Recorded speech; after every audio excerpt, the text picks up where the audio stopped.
This is TechCrunch.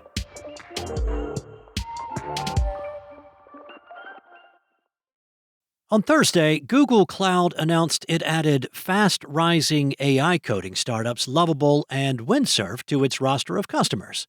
Both companies have chosen Google Cloud as their primary cloud computing provider, the latest sign of Google's rising prominence against larger rivals AWS and Microsoft Azure. The deals also highlight Google's efforts to make its cloud business more central to the company's future. Google Cloud is overshadowed by larger competitors like AWS and Microsoft, as well as Google's much larger advertising business. But it is seeing upwards momentum. Google Cloud is one of the company's fastest growing business lines. On its earnings call, Google said its cloud division hit an annual run rate of $50 billion, and cloud chief Thomas Kurian said this week the unit lined up $58 billion in new revenue over the next 2 years. Google generated $43.2 billion in cloud services last year and $33.1 billion 2 years ago.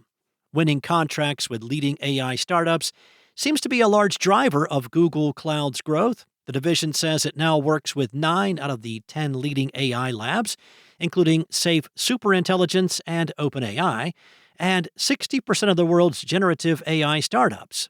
In the last year, the company says it's seen a 20% increase in the number of new AI startups choosing Google Cloud, while Lovable and Windsurf, which was recently acquired by Cognition, spend relatively little compared to leading AI labs or large enterprises. The bet is that they will become larger businesses in the future and well worth the investment. The significant cloud costs of training, fine-tuning, and running AI models has presented a major challenge for AI model developers, including Google DeepMind with its Gemini models. But it's been a boon for cloud businesses. The global cloud market is expected to exceed $400 billion this year and grow at a rate of 20% over the next 5 years. That's according to the market intelligence and analytics firm Synergy Research. The company hosted its first Google AI Builders Forum on Thursday, in which it brought together hundreds of AI startup founders and announced more than 40 new AI startups building on Google Cloud. Among them include Lovable and Windsurf, both unicorns in the vibe coding space, as well as the Sequoia-backed Factory AI and Andreessen Horowitz-backed Krea AI. Part of the reason so many AI startups work with Google Cloud are the generous deals it offers. Many of the AI startups Google works with started on its Google for Startups Cloud program, in which it offers $350,000 in cloud credits. Google Cloud also offers a dedicated cluster of NVIDIA GPUs for startups in the Y Combinator Accelerator program. Google says the 2 vibe coding startups use Gemini 2.5 Pro to power their products, which are also run on Google Cloud infrastructure. Google says Windsurf is also using Gemini models and integrations with Cognition's AI agent, Devin. Sam Ross, the co-founder and CEO of Numeral, came up with the idea for his sales tax compliance startup while traveling the world after having worked as a product manager at Airbnb. Ross told TechCrunch, "This was early 2018, where you didn't have remote work like you do today. Direct-to-consumer businesses were a big trend then, so he supported his travel dreams by running several self-funded e-commerce brands from the road. He operated an online jewelry store and still maintains a vitamin DTC site. While he loved the freedom his businesses offered, Ross was perpetually annoyed by the complex and bureaucratic process of handling sales tax on the merchandise he was selling.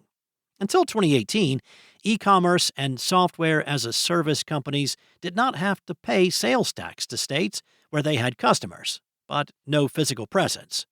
But the Supreme Court ruled later that year that these businesses must collect taxes in the jurisdictions where their customers are located.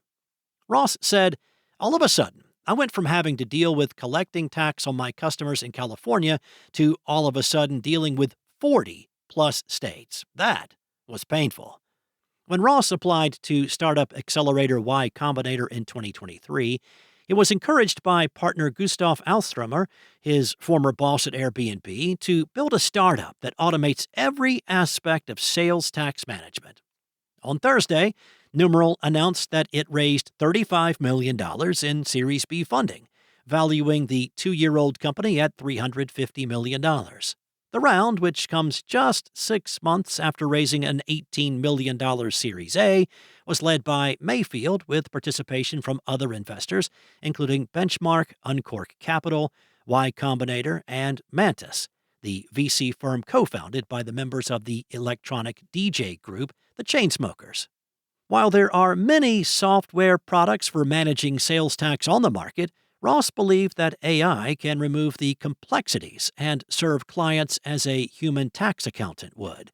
That includes everything from keeping track of how tax laws are changing in over 11,000 jurisdictions to keeping track of tax-related mail and filing and paying tax on behalf of the client. AI can handle most aspects of sales tax because most of the rules have no ambiguity, so the risk of hallucinations is low. Ross said, but some of the laws are pretty crazy. For example, in New York, if you have a full bagel, it's tax exempt, but if you cut it in half, it is considered ready to eat and becomes taxable. Numeral's AI is aware of thousands of such laws. Over the last year, the startup has grown its revenue 3.5 times and now serves over 2,000 software and e-commerce clients, including 8 Sleep, Graza Olive Oil, and Manus. While managing sales tax may seem niche, there are several startups trying to solve it. Competitors include Anrock, Zamp, and others.